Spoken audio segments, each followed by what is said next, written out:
Nesta aula de hoje da disciplina de vibrações do curso de Engenharia Aeroespacial da Universidade Federal do ABC, nós vamos ver uma aplicação interessante de modelos de vários graus de liberdade. Essa aplicação são os isoladores de vibração. São equipamentos que se colocam em estruturas para diminuir as vibrações ou, às vezes, até eliminar completamente as vibrações para dar mais conforto aos ocupantes, evitar problemas com os equipamentos e coisas desse tipo. Para motivar, nós vamos fazer um exemplo já logo de cara, né? Que é uma passarela de 25 metros de vão, com 2,5 metros de largura, onde nós temos aqui uma massa de 875 quilogramas por metro de passarela. Aqui nós temos uma placa de concreto de 14 centímetros sobre neoprene e apoiado, então, na estrutura propriamente dito, que são 2 vigas de aço, cada uma delas com 150 quilos por metro. Vocês estão vendo que o desenho está fora de escala, né? Aqui tem 25 metros e aqui tem 2,5 metros, né? É que para poder desenhar foi preciso tirar a escala. Então, como foi dito, os perfis de aço são um padrão da indústria, né? VS é viga de aço de 700 milímetros de altura por 300 milímetros de largura. A inércia desse perfil nós encontramos nas tabelas do fabricante e, como são 2 perfis, nós multiplicamos por 2 a inércia encontrada lá, o momento de inércia encontrado na tabela. Então, ficamos com 351.302 centímetros a quarta. O modo de elasticidade é o modo de elasticidade do aço, né? 210 gigapascal. E a massa distribuída, como já foi dito, é 135 quilogramas por metro. Isso aqui inclui a massa da laje de concreto, a massa das vigas e a massa das pessoas que estão em cima dessa passarela. E vamos considerar um amortecimento da ordem de 2% do crítico. É típico de estruturas de concreto, esses 2%. Em estruturas de aço, esse amortecimento é até um pouquinho menor, mas vamos adotar 2%. O movimento das pessoas é a carga dinâmica que está sendo considerada, né? Aqui no Brasil nós não temos normalização disso, mas eu vou usar a normalização europeia, né? E aqui, então, vocês estão vendo que para cada tipo de movimento das pessoas, nós temos uma frequência com que elas se movimentam, e essa frequência também nos resulta em harmônicos superiores, né? Se você pensar, por exemplo, uma pessoa andando, ela anda mais ou menos em 2 Hz, ou seja, 2 passos por segundo. Mas se tiver uma pessoa andando um pouquinho fora de fase, nós vamos ter ela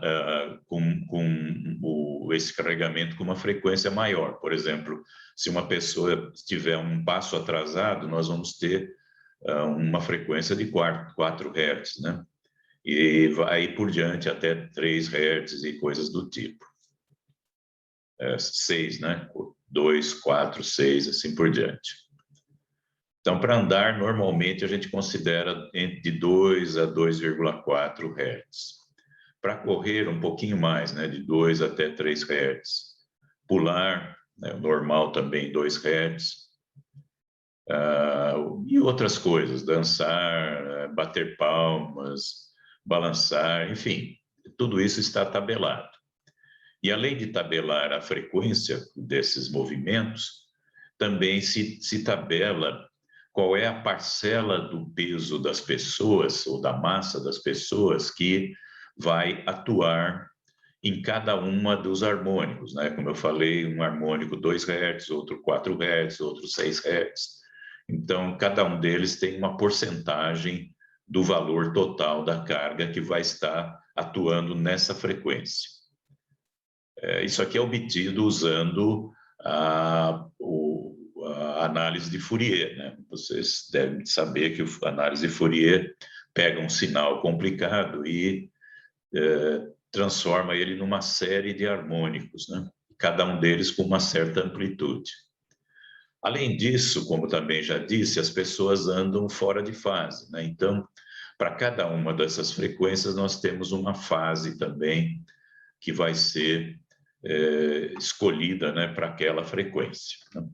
Então, aqui, por exemplo, vocês encontram aqui o primeiro harmônico, a fase é zero, ele é a base com que a gente está trabalhando. O segundo harmônico, ele está aqui 90 graus defasado com o primeiro, que era o que eu disse, né? Uma pessoa está andando e outra está um passo atrás, né? Está 90 graus de diferença, e assim por diante. Levando isso em consideração, nós vamos então agora calcular as propriedades da estrutura em si. Para isso, nós vamos usar aquele método de Rayleigh que já foi estudado, né? No método de Rayleigh, a gente escolhe uma função de forma e, a partir dela, a gente consegue achar uma rigidez e uma massa equivalente. No caso de uma passarela biapoiada, uma viga biapoiada, prismática, a função de forma que a gente vai escolher é, por acaso, né, a solução exata do problema, que é um seno, né?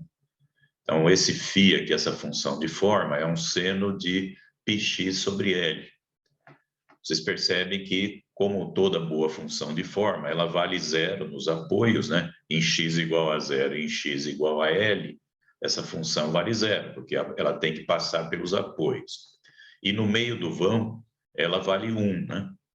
Como deve também. As funções de forma devem valer 1, onde a gente quer colocar a nossa coordenada generalizada, o nosso deslocamento, e deve respeitar as condições de apoio. Usando o Rayleigh, então, a gente acaba chegando numa frequência de 11,57 radianos por segundo, né? E corresponde, né, em hertz, 1,85 hertz. Aqui a gente já percebe que nós temos um problema, né? Porque esse 1,84 Hz é muito próximo da frequência das pessoas andando, né? Que é 2 Hz, segundo aquela tabela que nós já vimos. Só para entender de onde que saiu essa frequência, né? Esses valores aqui que foram usados para calcular a frequência, nós usamos o Rayleigh, né? A gente pega e calcula a massa como sendo a massa por unidade de comprimento vezes a integral de 0 a L da função de forma ao quadrado, dx. Calculando essa integral dá ml sobre 2, ou seja, a massa equivalente no meio do vão da passarela é metade da massa total. A massa total seria m, a massa por metro, vezes L, o comprimento da passarela. Dividindo por 2 é porque a gente está colocando, então, metade da massa total no meio do vão, como se fosse equivalente, né, à massa da passarela naquela posição. E a rigidez também equivalente, também lembrando lá do método de Rayleigh, é EI, modo elasticidade vezes momento de inércia, vezes a integral da derivada segunda da nossa função de forma, esses 2 tracinhos é a derivada segunda em x ao quadrado. Calculando essa integral, nós temos π quadrado EI sobre 2L ao cubo. Está aqui a rigidez em Newton por metro, força por deslocamento. Como sempre, rigidez é força por deslocamento. Se vocês agora pegarem esse K, dividirem por esse M e tirarem a raiz, vocês chegam nessa frequência que está aqui, π quadrado vezes a raiz de EI sobre ML à quarta. Isso aqui é um resultado clássico, né, que todo mundo na engenharia sabe, ou deveria pelo menos saber, que é a frequência de uma viga biapoiada com massa uniforme, né, prismática, basicamente, a viga. E para outras formas, a gente consegue obter fórmulas parecidas com essa. Essa raiz aqui permanece sempre igual nas fórmulas, o que varia é o que está aqui multiplicando na frente. Vocês vão encontrar lá para a viga engastada, para a viga como a nossa biapoiada, viga biengastada e assim por diante, tabelado esses coeficientes que, multiplicado por essa raiz, nos dá a frequência de vibração da nossa viga. E também nós precisamos do carregamento equivalente, né? Nós estamos fazendo tudo para colocar uma massa, uma rigidez e uma carga no meio do vão, que seja correspondente à estrutura contínua que a gente tem na realidade.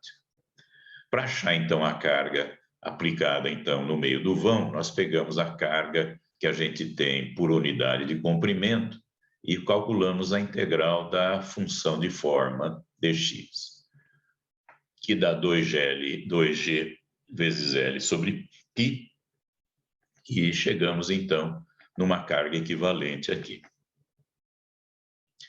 Aí, lá naquela tabela que foi mostrada, como eu falei para vocês, tem a porcentagem dessa carga que corresponde a cada uma dos harmônicos, né? O primeiro harmônico é 2 Hz, o segundo 4 Hz, o terceiro 6 Hz. Então, as parcelas são correspondentes a cada uma das frequências. E também nós temos aqui as fases com que essas coisas acontecem.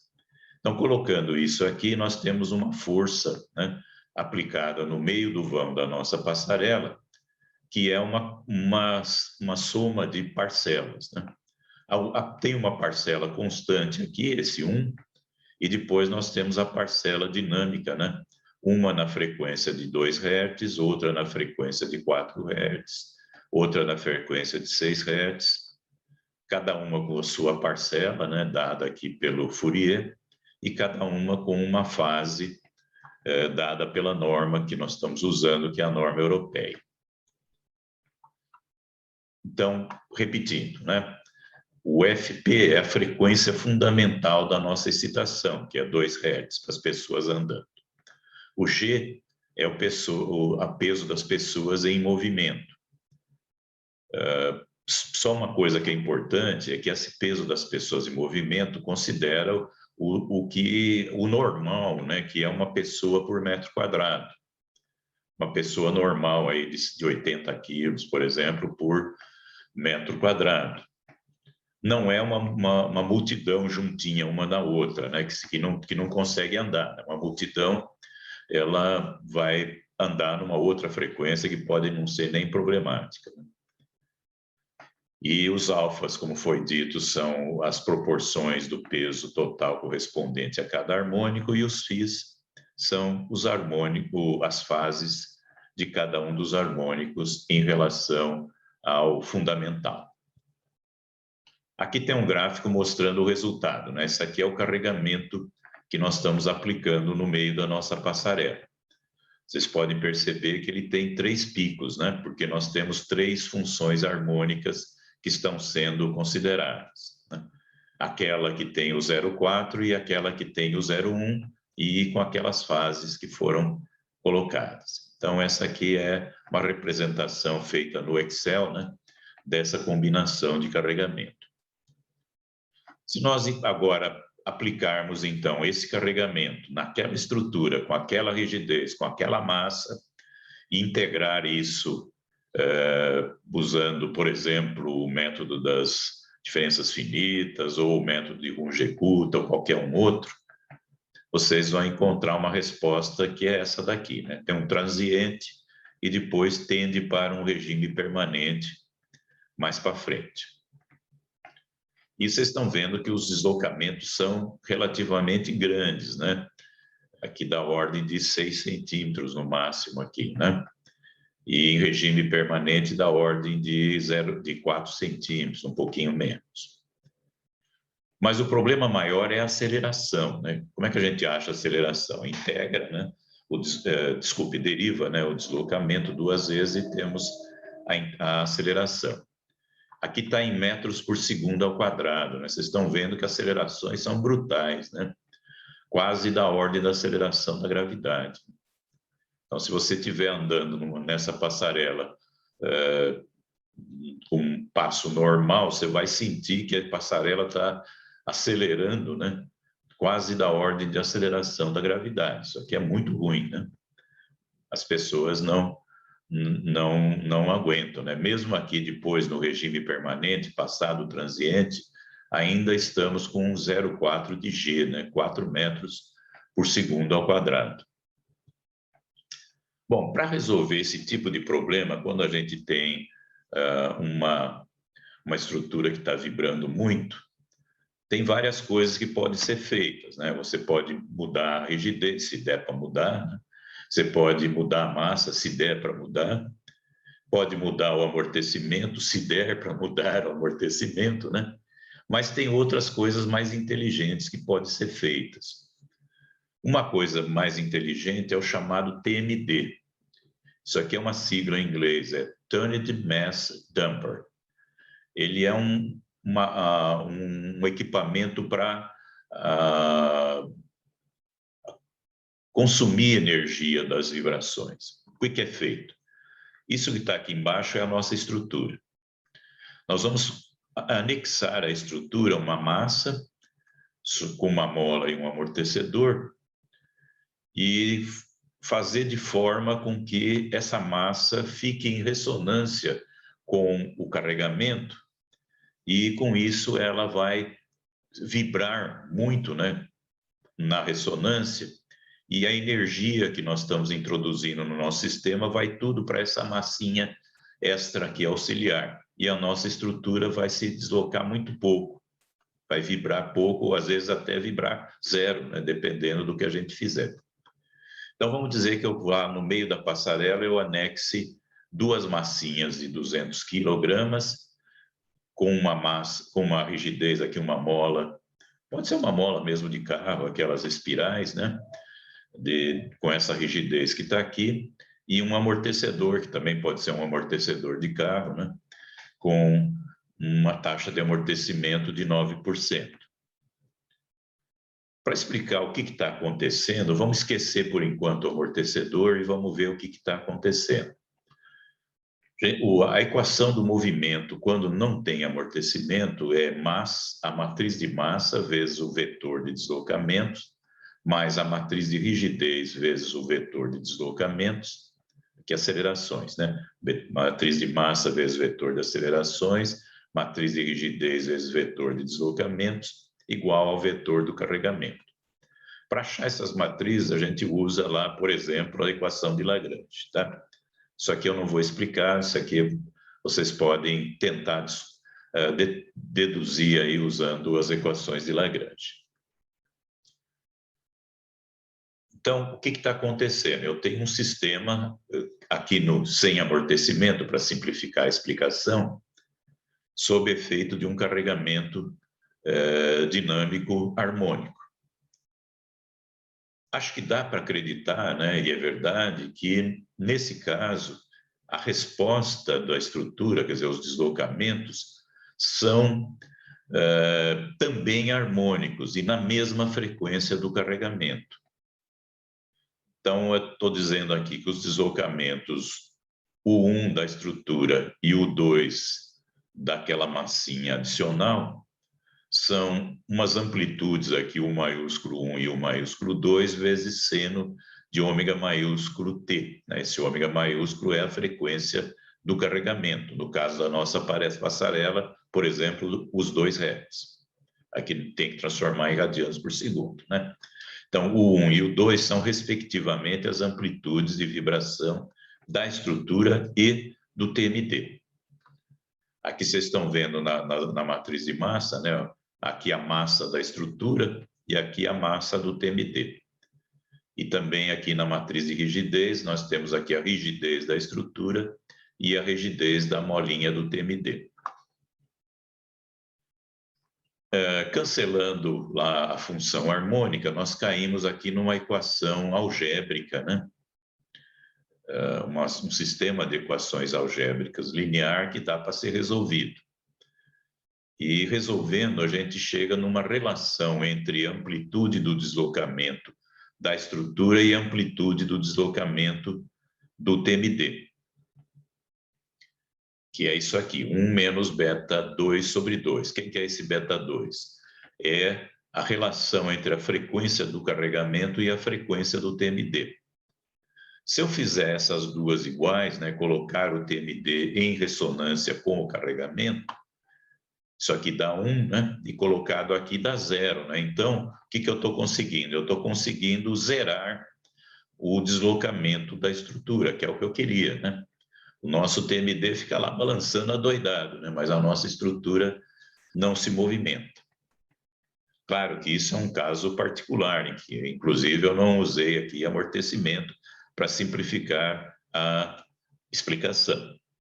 No nosso caso real, lá da nossa passarela, se eu fizer isso, se eu colocar esse TMD com aquele amortecedor e tudo mais, vocês vão descobrir que o movimento da nossa passarela fica muito menor, esse aqui, esse roxinho aqui, comparado com o que a gente tinha antes, né, que era bem grande, né? Então, aqui está o original e aqui está o movimento da estrutura com o absorvedor de vibrações, o Turned Mass Damper. E aqui estão as acelerações, então é dramático, né? Vocês estão vendo que a gente tinha acelerações enormes, né, na nossa passarela, e agora a nossa aceleração quase que fica no zero, né? Então, isso é o que a gente consegue, né, fazendo isso, fazendo uso do TMD. Um uso que foi feito aqui no Brasil de TMDs foi na ponte Rio-Niterói, que vibrava bastante, e o professor Ronaldo Batista, lá da Universidade Federal do Rio de Janeiro, da COP, ele colocou, então, essas massas e essas molas no interior do vão principal lá da ponte Rio-Niterói, que é um vão metálico, e conseguiu controlar, então, essas vibrações. O controle das vibrações é importante não porque a estrutura vai quebrar, isso é raro de acontecer. O importante é para o conforto das pessoas que estão ocupando a estrutura, né? No caso da ponte Rio-Niterói, para os carros que estão passando lá, né? E para um caso dessa passarela que nós estudamos, as pessoas que estão andando na passarela. Então, tem limites aqui que a aceleração pode assumir, né, para cada frequência, né? Então, aqui, por exemplo, para 2 Hz, aquela aceleração que a gente achou fica aqui numa região que a gente está percebendo a vibração, mas ela não é desagradável, né? Ela está aqui entre a percepção e o desagradável. Esse gráfico foi tirado de um livro chamado Shock and Vibration Handbook, que é um livro, então, que dá dicas aí sobre vibrações. Isso também existe em outras normas, né? Tem normas, por exemplo, no Brasil, de estruturas metálicas, de estruturas de concreto, que dão limites, então, de acelerações para cada frequência. Outros tipos de amortecedores também existem, né? Eu e o meu colega, professor Marcelo Araújo da Silva, aqui da UFABC, e o professor Alexandre Weihraft, da Universidade Federal da Bahia, trabalhamos num outro tipo de amortecedor chamado amortecedor de impacto, né? Basicamente, é uma bolinha dentro da estrutura que, quando a estrutura vibra, essa bolinha vai batendo nas paredes do buraco onde ela está e vai transferindo energia, então, entre a estrutura e a bolinha. Então, se vocês tiverem interesse, podem dar uma olhada nesse artigo, né? Ele está disponível na internet. foi publicado aqui no Journal of Low Frequency Noise, Vibration and Active Control.